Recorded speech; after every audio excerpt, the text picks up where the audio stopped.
We'll wait a little bit. Okay. Hello, everyone. Thank you for joining the Climate Resilient Schools Coalition Network meeting. As folks come in, you can introduce yourselves in the chat with your name, pronouns, school district, and let us know if this is your first Climate Resilient Schools Coalition meeting or if you are a returner. I'm going to go ahead and share my screen and go over the agenda for today. So, we are going to start with some intros. My name is Zuzu. My pronouns are she, they. Climate Resilient Schools Coalition project manager. And I'll pass it to Jennifer. Hi, everyone. I'm Jennifer Feller. I use she, her pronouns. I'm beaming in from Cambridge, which is also my home school district. And I am with Mass Audubon. And I'm one of the backbone team members for the Climate Resilient Schools Coalition. I will pass it to Sarah. Sarah Ross. Hi all, Sarah Ross. My pronouns are she, her. I'm up in Vermont today, but my heart is in Massachusetts with you all. I'm with Undaunted K-12, and I'll pass it over to the other Sarah. Oh, Sarah Kasevich. Hi everyone, we have a lot of Sarahs. I'm Sarah Kisevich, she, her. I work at Mass Audubon as the Climate Democracy Project Coordinator, and I'm based in Watertown, Mass. I'll pass it to Sarah Karp. Yeah, not confusing at all to have three Sarahs. My name is Sarah Karp. I am a senior at Acton Boxborough Regional High School, and I am also a part of the backbone team. I work at Mass Audubon, and I help do a lot of our youth engagement things. And I think that's everyone, right? So I will pass back to Zuzu. Yeah. Okay, so for today, we'll just go over who we are as Climate Resilient Schools Coalition, group norms. We're going to do a check-in. And we have a very exciting announcement about our youth cohort. We'll have a presentation on the MASS/MASC meeting, and we'll go over some approaches to your resolutions and research tips to help you move forward with your climate action commitments. So we bring together students, educators, school staff, and community members to advocate for meaningful date-certain commitments to climate education and climate resilience in Massachusetts school districts, ensuring that students and communities can thrive in the face of climate change. So we work to sort of provide you all with the support and resources you need to mobilize your communities and get these commitments passed in your school districts. We also provide a space so you can connect with one another and use this as a pool of resources and knowledge. So we do have a district tracker list with different schools listed. So you can find a school in your district and connect with folks there as sort of a starting point for building up these teams. And also for building the interpersonal connections that are necessary for organizing with each other. So you can also add yourself to this list so folks in the coalition can contact you.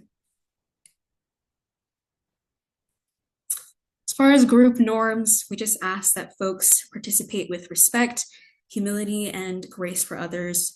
Try to have your camera on and your microphone muted, and share airtime when we have open discussions, so everyone has time to speak. And this call is recorded so that participants can share with their communities.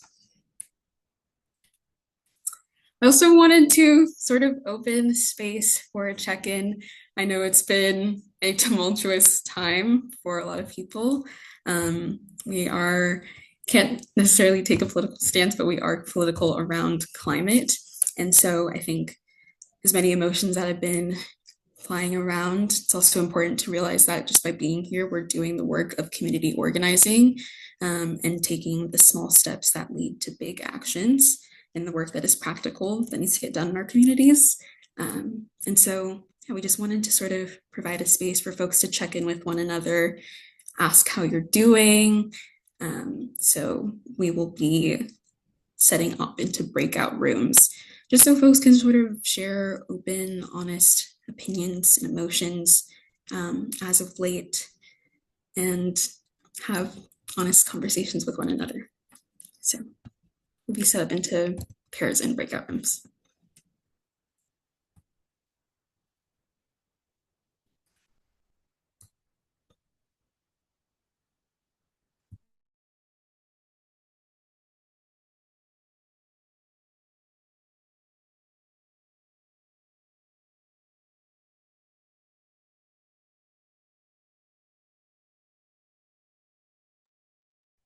Erica and Betsy, give me 1 second.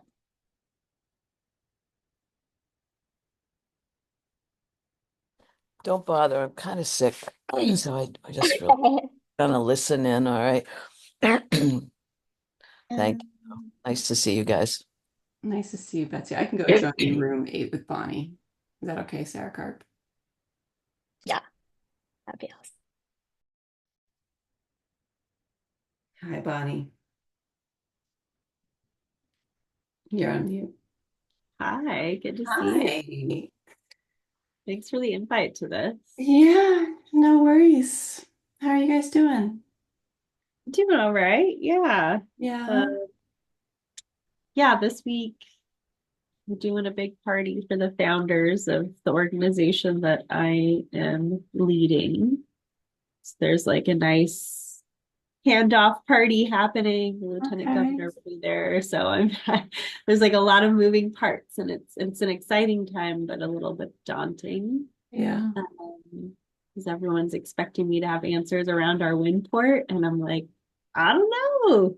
Federal government changes, hoping people with higher pay grades can tell me what's to come. What is the organization? Salem Alliance for the Environment. Okay. We've been around for over 20 years, and we were founded by this incredible longtime activist and professor at Salem State. And we've got a really great track record, a really strong community presence. And so when you sent this my way, I was like, makes sense. It's just a capacity challenge for me. Because it's me and some translation and interpretation contractors in the community, and a board. So we want to be more involved in this avenue, and we have a really strong board member who I'm sure would support this.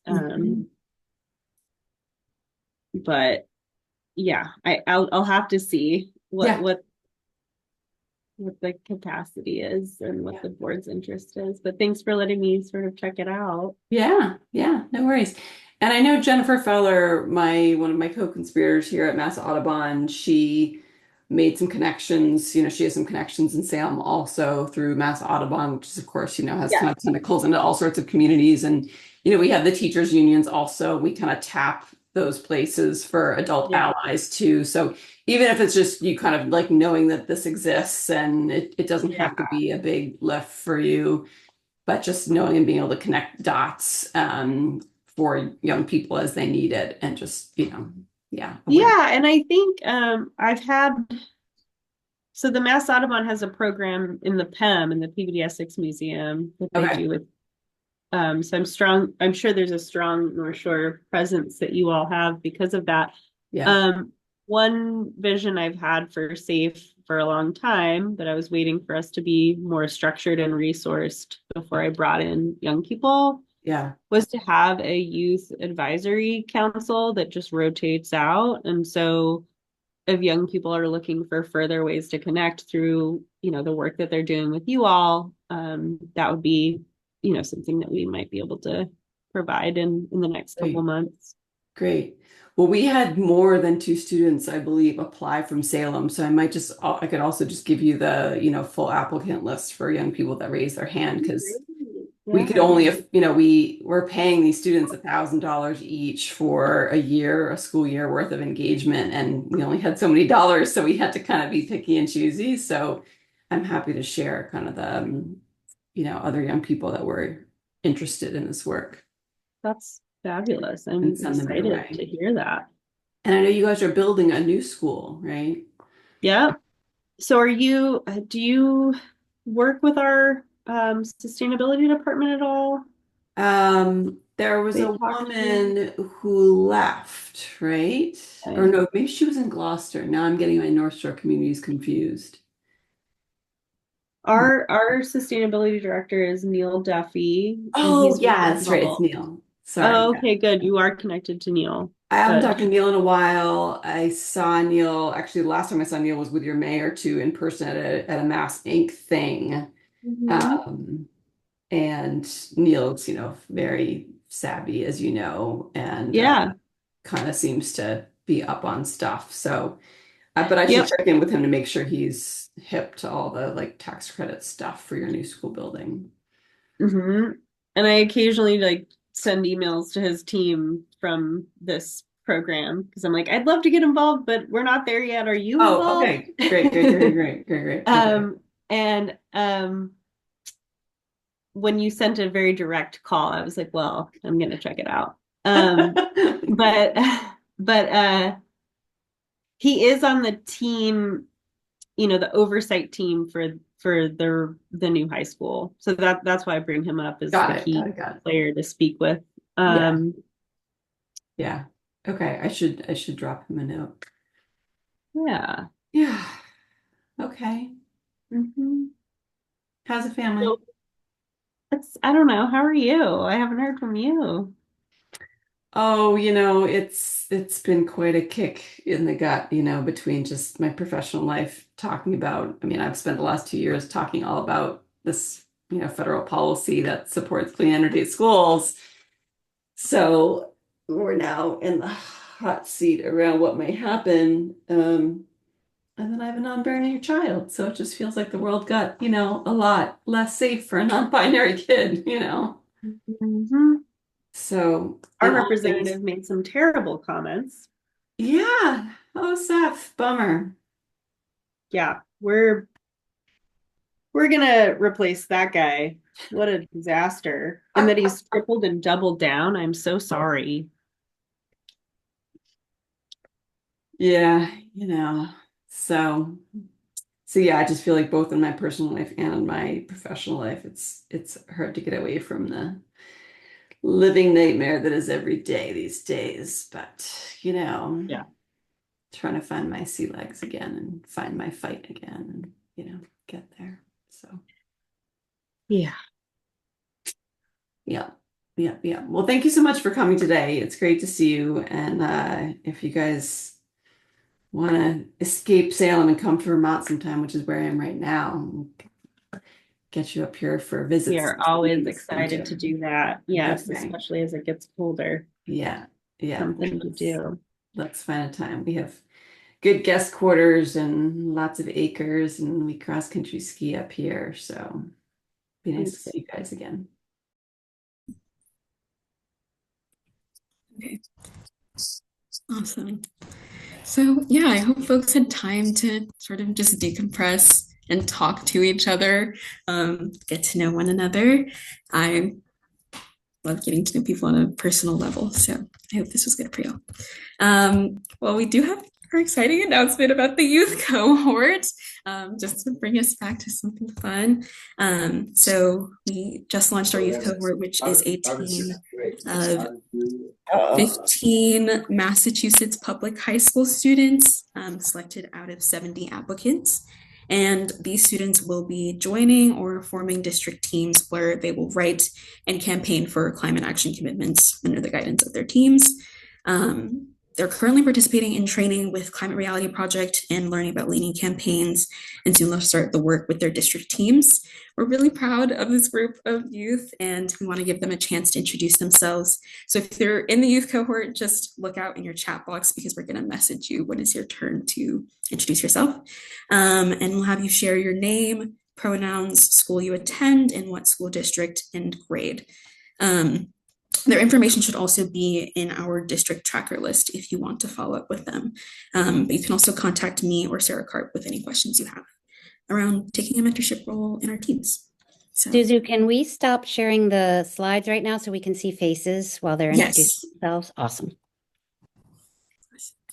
Awesome. Youth cohort peeps, I'm just going to drop your names in the chat in the order that you appear in the same way that we did last Monday. So just when you see your name, you can.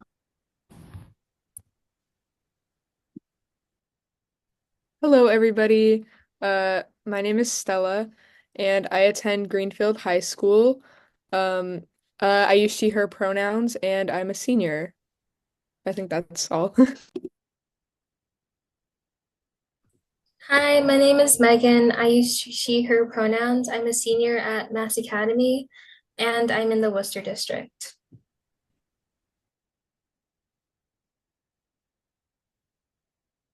Hi, my name is Benica. I go by she, her, and I go to the Renaissance Springfield School.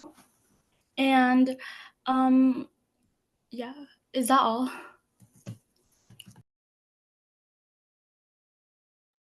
Yeah, you're good. Thank you.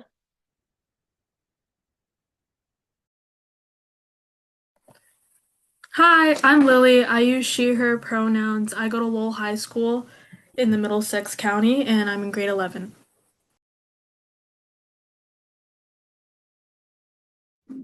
Hi, I'm Gretchen. I'm a senior at Boston High School and I'm in BPS.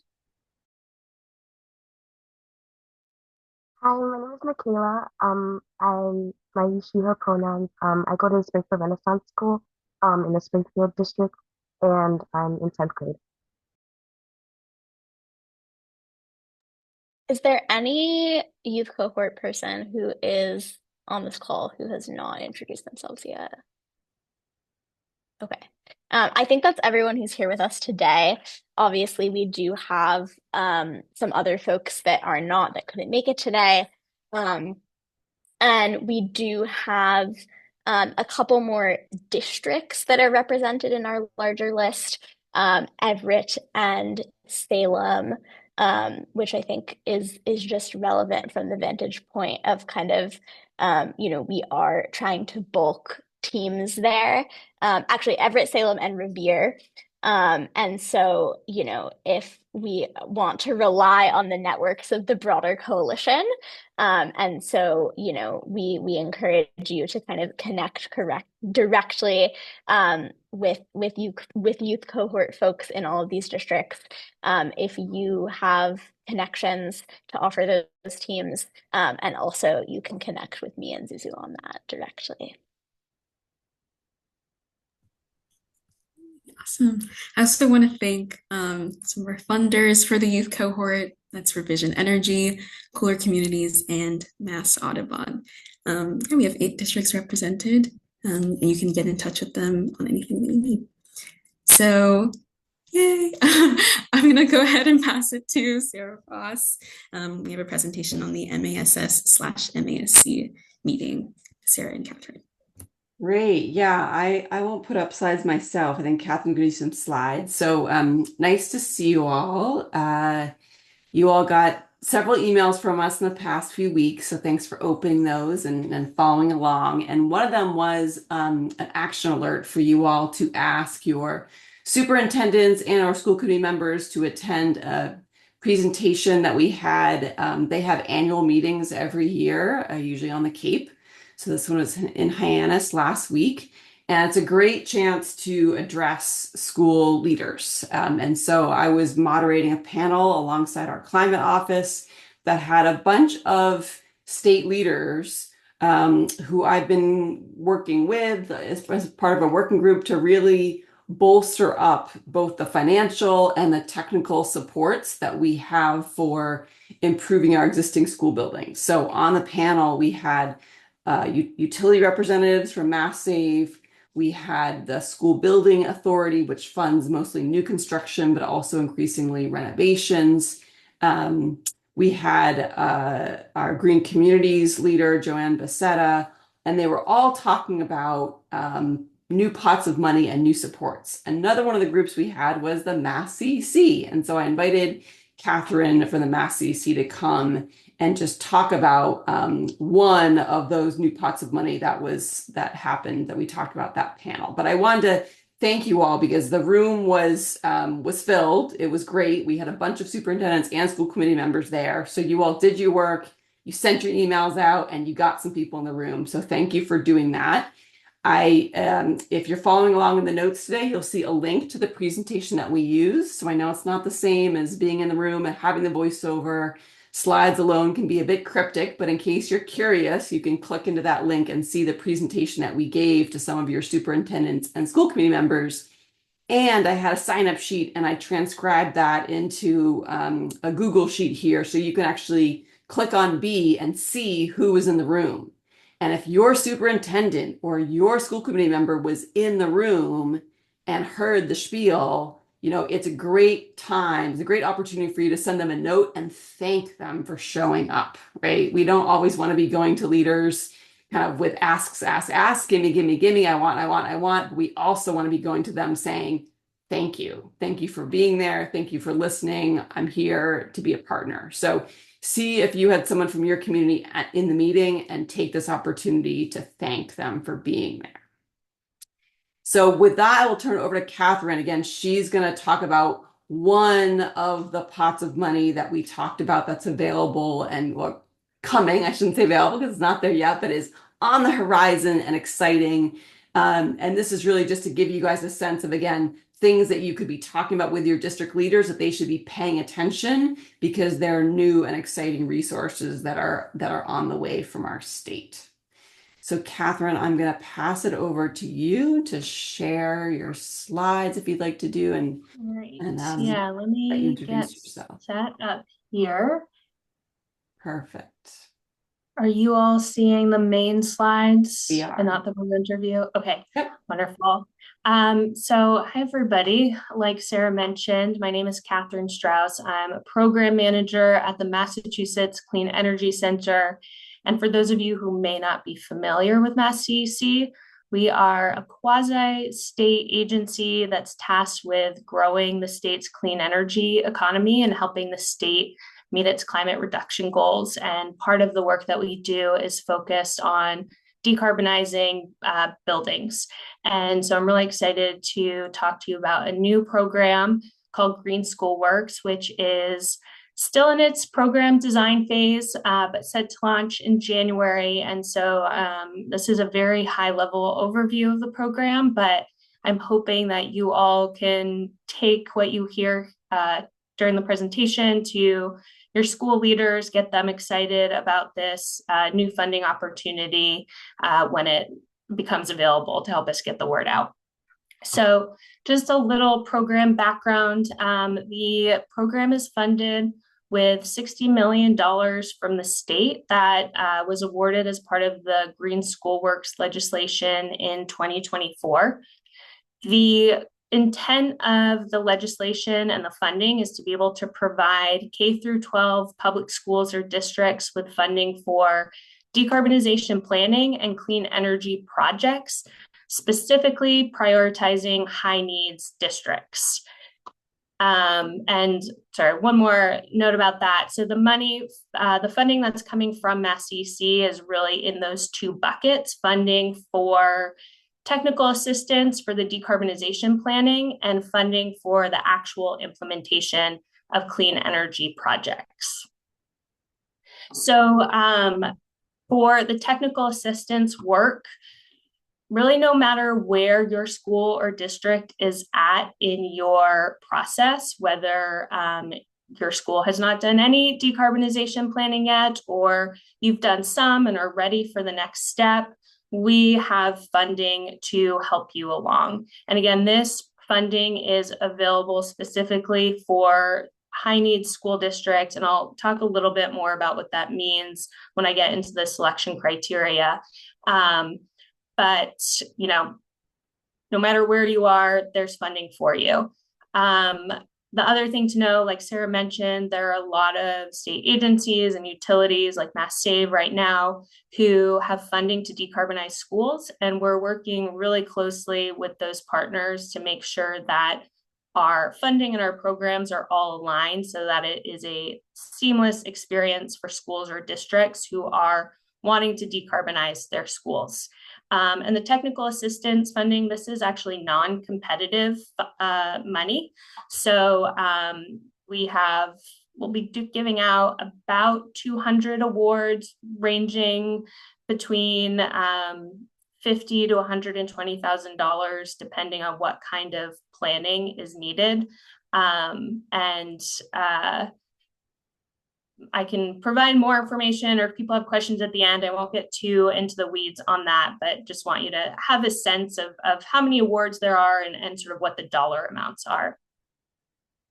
So for implementation projects, these are some examples of projects that schools might pursue. So ground source heat pumps, solar PV, charging stations for electric school buses and personal vehicles.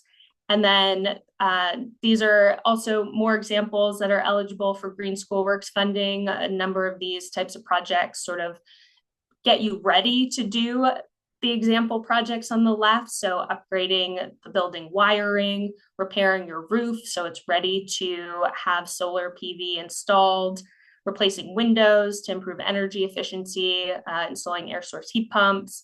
And for those of you, I may be familiar with the Inflation Reduction Act investment tax credit, because I think Sarah may have given a presentation to this group about it a while ago, but all of those projects on the left are eligible for the investment tax credit. So just schools are thinking about what kind of project they're ready for. It's something to keep in mind if they're trying to leverage different sources of funding. And so these are the potential competitive selection criteria. So the implementation funding is competitive. We are working on refining the selection criteria. So this is sort of like high level what we are thinking right now. So to be eligible, a school has to serve a majority of the student population from a Massachusetts environmental justice block group, or the school or district is qualifies for Title I funding. And then on top of that, the school has a demonstrated need. So in other words, the project would not happen without Green School Works funding. The school has a demonstrated strategy for integrating these projects with student learning.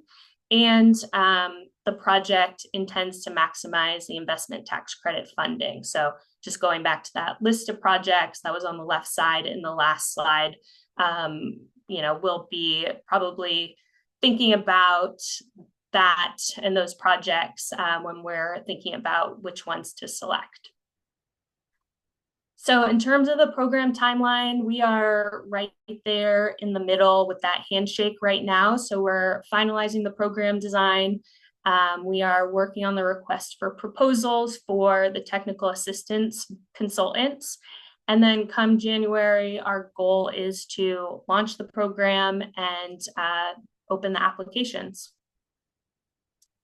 So I sort of blew through that really quickly. There's, a lot of details that you may or may not be interested in, but those are sort of the broad strokes. So if you have questions, you can reach out to us at that email address, greenschools@masscec.com. I encourage you to check out the Green School Works website and to share that with your school leaders, and also both for yourself and for your school leader, sign up for the program updates.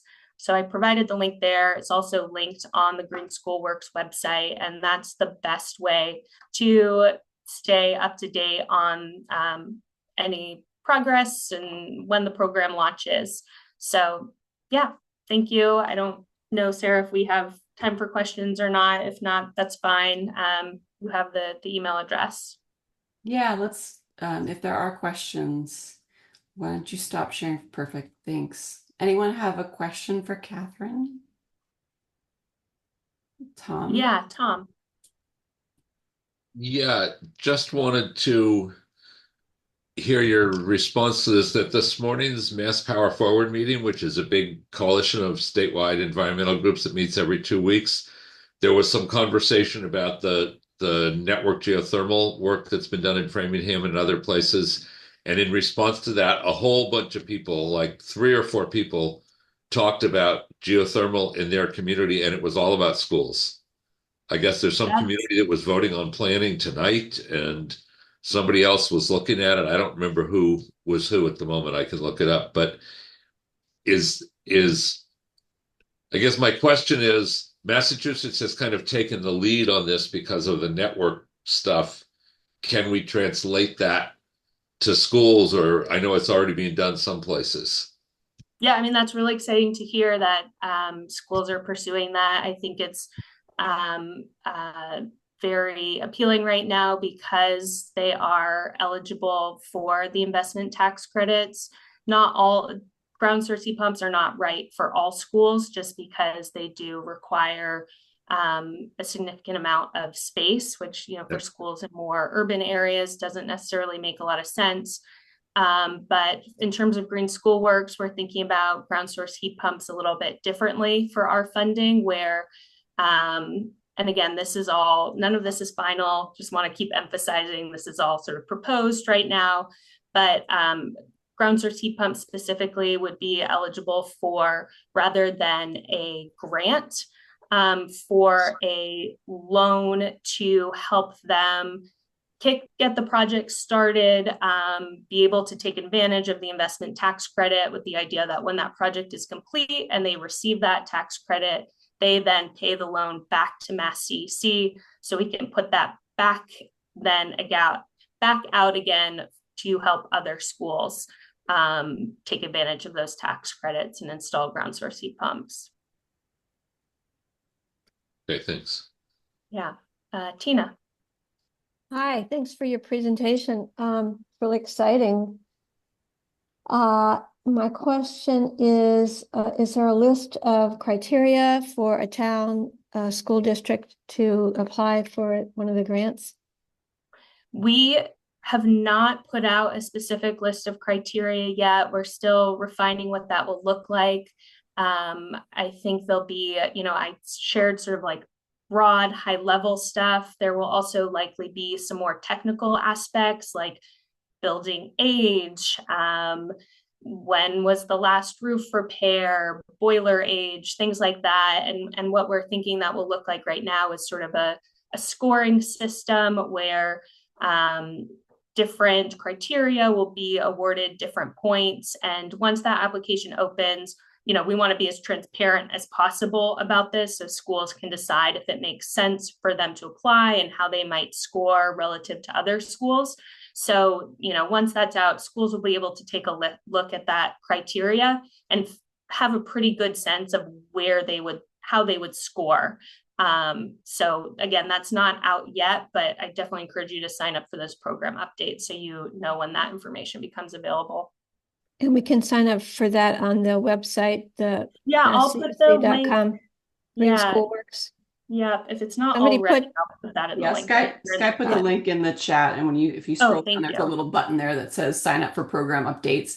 So for all of us as advocates, right, our job is not to apply for this money. Our job is not to like get in the nitty gritty of our buildings and geothermal or like all good stuff. But really our job right now and the opportunity right now is for you to put this new opportunity on the radar of our district leader. So it doesn't need to be in our brains. It needs to be in our district leader brains, right? Our facilities leader, our school committee, our superintendent, they need to know about this program. It's great that we know about it, but they're the ones that need to know about it. So your job is to make sure they know about it and they sign up for the program updates so that they're ready to go to Catherine and say, raise their hand and say, we want some of this funding, right? That's our job. And then we're happy to meet with any school leaders or administrators who just have questions about, you know, some of the program details. And even before the program comes out officially, if they have questions, please encourage them to reach out and schedule a time to meet with us. Is it just for clean energy in schools? Is it also for EV charging infrastructure? Yes, that is an eligible project. Awesome. Yeah. All right, let's keep moving over to resolutions. Jennifer, I'm going to Thanks so much, everybody. Thanks, Catherine. Thank you. Thank you so much, Catherine. I think that's actually a great transition, because one of the things, as Sarah Ross was just saying, one of the things we can do is get our leaders, our district admin, to make a plan to decarbonize, and this is money for planning, as I understand it, and for implementation if they get there, but there's also money just for planning. And so to be able to come to your administration and say, hey, there's money, you know, that's a very different approach than, could you please do this? No, we have no money, right? It's so much easier to go to someone and say, we want you to start planning, and we know there's a source of funding. And actually, I even have the email of the people you can talk to. And she's really nice. I've met her. So like, that's a great approach, instead of asking for things vaguely without and again, it's not your job to figure out how to get it done, but just to get that started, to say we need a plan. That's what we are doing. So what we've realized as the district teams have started planning and trying to figure out what to do, is it's like, yes, we come together, we want to make a resolution. Wait, what's in the resolution? What are we supposed to do this about? So what we thought we'd do today is just break down a few of the different approaches that you might take in your district team, because not every team's going to do the same thing. So one of the things you can ask your district to do is make a plan for decarbonization or electrification. That's one thing that would be an incredibly important step forward for many districts. Another might be as you can see on the slide, you could go for the comprehensive resolution committing the district to achieving specific targets like Tucson did. And actually, I think we're going to make a pretty happy announcement there. Sarah Ross, do you want to sorry to break in, but there is a district that we met with, I think 2 or 3 meetings ago. We had a young man named Ojas on who was talking about the work that was being done in Tucson around a very comprehensive resolution committing their district to specific targets. And Sarah, tell us what happened. We're going to talk about a few things here, but yeah, it passed by a vote of 3-2, but we'll talk about it when we get to Tucson. Okay, we'll talk about that later. Right. Fine. Anyway, so another option, and some districts have chosen to focus on this, would just be to focus on the education side. If your district, for example, is already in the midst of a fairly comprehensive planning process around climate resilience with regards to infrastructure, check, have they done the same thing around curriculum? Very few have. So this is a place where students have an important voice. It's easier sometimes to approach as a student. Teachers as well have enormous power here, or can have power. And this is where you could just choose to focus on that side of things, just the education side. We want a comprehensive interdisciplinary K-12 approach to climate literacy, for example. You could support an existing idea that's already in progress but hasn't been passed yet. So if you have a Springfield, climate resilient coalition, I can't remember the name of it in Springfield, Climate Justice Coalition, already fighting for something, you could get on board and fight with them to pass this legislation. You don't have to draft your own. If there's already something in progress that you believe in and feels addresses these goals, get on board with them. Another option, there's a plan. It's like, yay, we support climate resilience. Yeah. And it's very vague. Get on board with some specifics and say, it's time this year, we need to put some meat on those bones. Or as my friend Nia says, some tofu on those bones. You need to get some dates in there. You need to say, we're going to raise this much money, or whatever the goal is. We want to get solar, and you don't want to get too into the weeds on exactly how to do it, but you want the district to commit to a certain set of goals. Again, a plan or a commitment to access funds and to get organized around that. And then sometimes a school district, they might say, oh no, we have a facilities plan. We're all set. Thanks, guys. And you go, okay, well, tell me about the climate resilience in that facilities plan. And they're like, very green. It's very green. But you're not really sure how. Like, get some specifics, and you can advocate to include resilience in that facilities plan. Does it address safety for students in extreme weather? Does it address increasing heat? Does it address air quality? Like all of the things we've talked about. Get those specifics in there. So these are just some examples to show you that there are many different approaches to this work, but it's all moving resilience work forward. All right, let's look at a few examples of what that might look like. We can go to the next slide. Okay, so this is the San Diego School Board Unified Electricity Resolution. They tackle some of the things that Jennifer was talking about, including building off of something that already exists. These whereas clauses are perfect examples. In the first clause, they refer to the resolution that they passed in 2013, which led to the establishment of an environmental sustainability committee. Seeing as this is a group with specific responsibilities that already exist, members of that committee can take on the duties and needs necessary to achieve the goals outlined in the resolution, which are to reduce carbon emissions and become fossil fuel free by 2035 through building electrification, campus modernization projects, and clean energy transitioning. They've had this goal in place for some time. In the next two clauses, you can see that they'd already passed multiple plans to transition to 100% renewable energy by 2035. The Dream Big Solutions for a Sustainable Future was a youth-led effort where they participated in rallies and walkouts to get that passed. So this current resolution is just sort of a way to get specific and add suggestions and goals that they need to achieve that. It's like a follow-up on the progress they've already made or the things that they've committed already. And it also commits to a certain date to achieve targets by that time. And I'll pass it to Sarah. Awesome. And then we also can kind of look right in our own backyard in Somerville. And I know Alex and Kay, I think, are both on this call who know way more about this than I do. So if feel free to jump in if you feel like this is an inaccurate portrayal. But Somerville, I think, is a really amazing example of a place that has kind of come at this issue of reaching, comprehensive climate education and decarbonization plan through multiple avenues.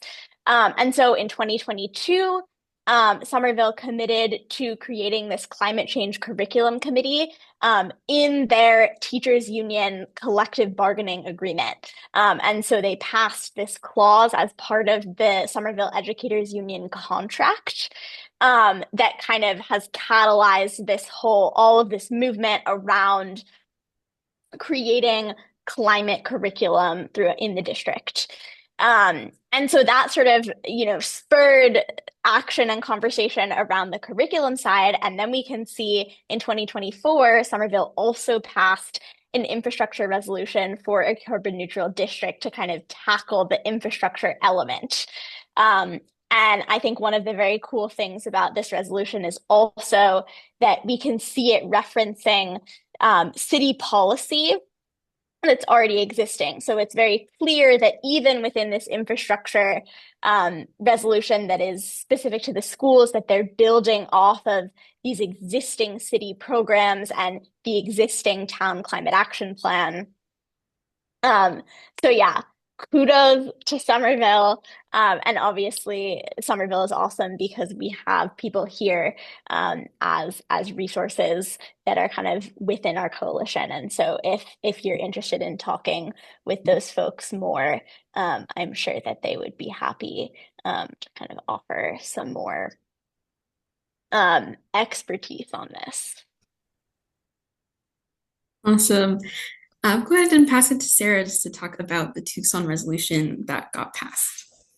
Yes, Jennifer was so excited. Sorry, I got there. forgot. I know. No, it's fine. So yeah, we're just a few weeks ago. It was very exciting. We've been working with young people in Tucson, so all across the country, Arizona. I know it's far away, but it's another example of youth-led, really ambitious climate resolution. We think one of the most, if not the most ambitious climate resolution that's been passed by a school district in the country. I just put it in the chat and you can check it out, and it covers the whole kit and caboodle, just everything that we talk about here, from education to infrastructure. It also, for those of you that really nerd out about emissions, it's not only the emissions at the building where the buses produce, but it's also the emissions that are associated with people getting to school. We call scope 3 emissions. So it's just vast in its ambition. It passed 3-2, so it was not an easy slam dunk by any means. It was youth-led, both college-age youth in the community and young people in the district. And they were just so awesome at being really organized around communication and just, working with press and getting a ton of attention to this issue. So, you know, there's all the kind of tactical pieces that really can, I think, spell success for Tucson. So congratulations to them. And maybe to Ojas, the student leader, is now like a celebrity, but maybe we can get him to come back again and share some lessons for how they got it done. But you can read some of the coverage. I put a link in there to some of the coverage that they got about this passage. And maybe some of our students will be speaking in other districts in the future, explaining what they've done and inspiring folks in other states. All right, so we're going to run through this fairly quickly because I want to give us time to chat, but there's again some feedback saying, okay, but how do I start? Where do I start? And this was actually inspired by Sarah Ross's co-founder of Undaunted K-12. I went to a presentation that he did, and he talked about natural cycles, and that got me thinking about how you find your foothold, how you get started when you're trying to figure out, you know, where to start. And you just like, administration, what is that? You know, where do I even start? So one of the ways that you can, within your team, go, okay, how do we kind of dig into this, is when you're looking at this huge mountain of, oh my gosh, school administration, school committee, you know, they seem so daunting. Go to the next slide. You can think about what's already happening. What's the natural cycle that's already happening in your school district? They go through these regularly. So there are always something in planning mode. There's always like a facilities plan that's down the road, or some strategic planning that's happening, or somebody starting the new science curriculum planning process. Something is starting. And so finding out what's in process and getting in on that, because those are folks who are open, who are ready to try something new, who are re-examining a plan. If the plan was just passed, they don't want to reopen that right now. So look for a space. You can get in the door that way. Next slide. Another way to start, if you're not sure where to start, is talk to your teachers union. Talk to your MFA chapter or your AFT chapter. They're sometimes called the local. And many of them have members who are active in their climate action network. They're already jazzed about climate. They already want to be involved. We have some of those folks on this call and in our coalition. And those folks can hook you up with your members. So this is a wonderful way to access a group that's already organized and may already be on your side. And so talk to them. That's another way. Third, find out who's already excited. There's somebody excited about climate and resilience in your town. Find out who they are. Is there somebody on the school board, maybe not everybody, but maybe one or two, who are pretty, you know, already in this, you know, already self-identify as climate advocates or environmental advocates or energy hawks, something like that, like people who are really excited to move on this. Go talk to them and make friends first. Another way would be, is there somebody new in your town? New city councilor, new superintendent, even better, maybe new curriculum, dean, or somebody who's in charge of even just the science department or the social studies department.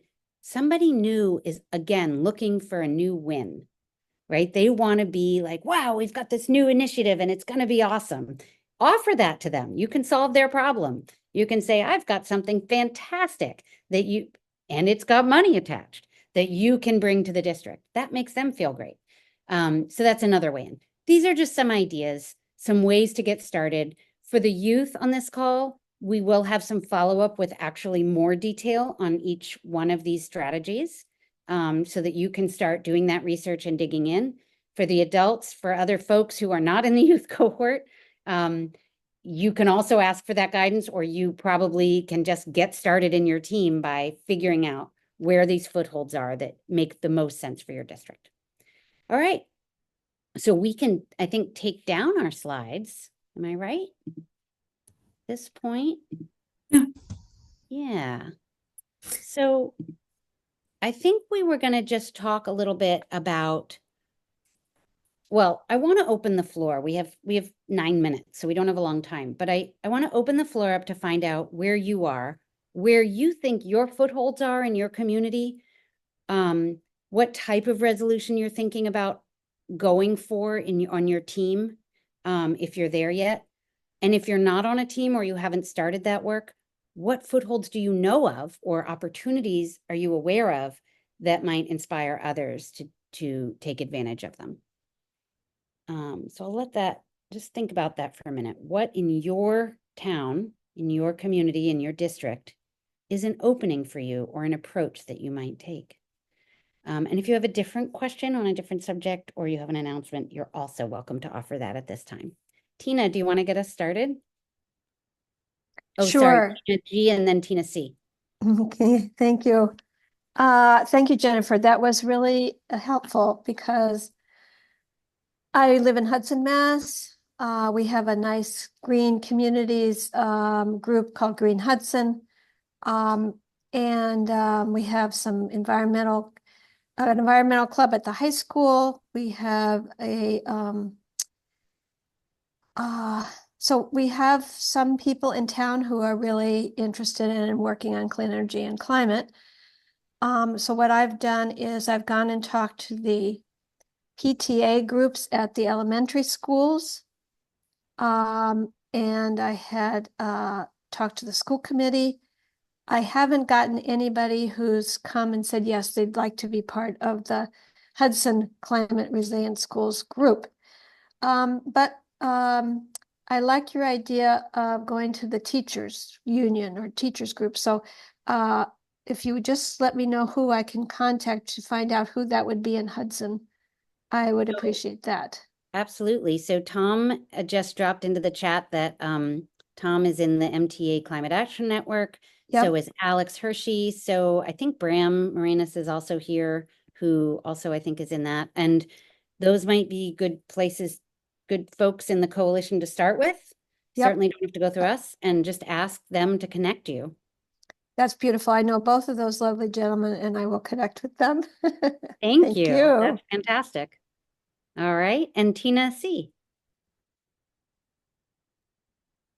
Hi, thanks. First of all, I dropped into the chat a tour of the new green school in Acton, Mass. That's going to be happening next Tuesday at 4, organized by the local Mothers Out Front chapter there. And so if anybody knows anybody, or if you're interested in touring the school, it's a all electric geothermal school. So please feel free to contact me. I didn't find an event page or a link to register for that. So I just feel like everybody has to go through me for right this minute, but I will try to get a bigger email sent out to the CRS, see if that's okay. And I also just wanted to, our school district came out with a strategic plan last June, and in it is a very vague initiative to bring our schools to net zero by 2030. But all it really talked about was convening working groups. So there's a lot of, we're going to convene a working group for this, and we're going to convene a working group for that. And there's not a lot of information about who they want on these working groups. So it can be a little bit, some of these strategic plans that the school districts come out with I don't know, it almost feels intentionally vague, but anyway, we keep marching. And we have a very good climate, energy and sustainability committee person right now who's actually very knowledgeable about things and is trying to move some of the stuff forward. So I'm just going to sort of coalesce with them and have our team work with them. But it is very tough when things can be so intentionally vague or not intentionally vague, and you don't know who's doing what. But anyway, thank you. So Sarah K and then, Sarah Karp and then Sarah Case. I saw your hands go up. I'm actually set. So okay. Other Sarah, you're good too. Okay, Sarah Case. Okay, great. So if anyone gets emails from 350 Mass, which you might if you're involved with climate resilient schools, right around the time that our meeting started today, I got an email from 350 asking for support with the state climate bill in regards to tomorrow's formal House session. So other people might be a bit more knowledgeable about this than me, but my understanding is that this is like the actually final vote that they've been waiting on. Please correct me if that's wrong, but they're saying, I just wanted to mention this in case people are interested in either calling in, contacting folks, or even it sounds like they're requesting or inviting people to attend in person, starting around 11 a.m. tomorrow at the State House. So if you get their emails, look for that. And if not, I imagine it's probably on the 350 Mass website or social media. I can't seem to find a way to put a link in the chat because it's like an email, but exciting news. Hopefully that happens. I know there's been a lot of false starts and like almost passing. All right. Thank you. That's great. Yes, it's really exciting. I think it's really going to happen tomorrow. All right, Tom, do you want to leave us with last comment? I think last. It's actually a question. I think it's sort of for Sarah Ross, but maybe other people know too, which is these building opportunities. If the school districts are doing it right, they don't rebuild schools more often than every 30, 40 years, maybe 20. Is there a way that we are already or could capture those things when they start to happen so that we can alert people in those communities? Because it seems like it would be, if you didn't have a community where people were actively looking at that, it would be easy to miss. And once the building's built, it's too late to do that. And I'm just curious if there's a way to monitor that or not, or if we're already doing it. Yeah, great. Why don't I'll take you quickly. This is good for everyone actually to see. So I'm going to share my screen quickly.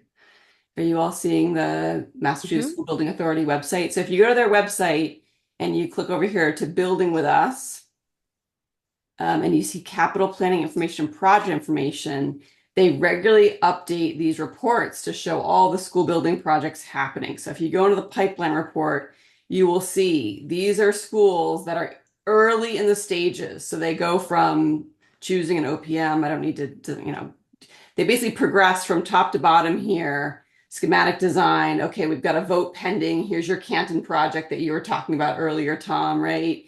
So you can kind of see. So these are people, this group up here, these are all the folks that are in the early stages. So if you're in any of these communities, you have a new school that is being actively considered. You've been invited to get state money, and this is a chance for you to insert yourself, great footholds, and say, hey, let's make sure we do this right.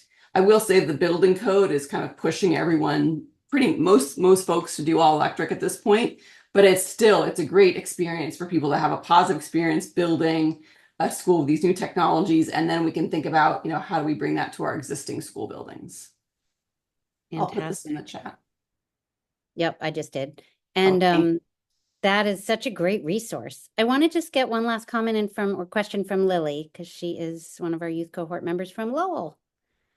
So I'm kind of in a similar situation to what Tom just described, where this is our first year in the new building and they're still in the process of like construction. So I wonder if that's too recent or too new for it to be a foothold that I could use. What do you think? Yeah, I think if the building was just built, was the building just completed or is being completed now? It's being completed right now. So that building may be not where you start. But two things. One, Lowell is a huge district, and I know there are many other buildings that are probably, if you looked on that website, maybe in the pipeline somewhere. Two, so you could work on one of those. Two, I would say look at the education side of things and see where Lowell is. I happen to know, not that far. And that might be a good place to get a foothold is actually on the education side. I know there was that big grant that just came into Lowell as well. And I'm curious whether there are any students or any of your team that's on that committee that's stewarding that grant. And that might be another way to have your voice be part of that. So I'm just rushing because we're at the end of our time, but Okay. those are my 3 thoughts there, Lily. What a great question. Thank you. Lily, I just put in the chat the link to this money that you all got in Lowell from the federal government. And so you have a really exciting opportunity to be a part of how they shape and spend those dollars. Yeah. Great question. Yeah. All right. Well, we are at the end of our time. I want to thank everyone for taking the time to be with us today. And I will echo what Gretchen said to me in our one-on-one at the very beginning, which is this is the work that everybody's talking about when they're writing their little pep talks to each other on their text threads and going, oh my God, what are we going to do? What are we going to do? What are we going to do? We're going to do local organizing. That's what we're doing. Good job, everyone. Thank you. Thank you all. Thank you. Thank you. Absolutely. Take Thanks, care. everyone.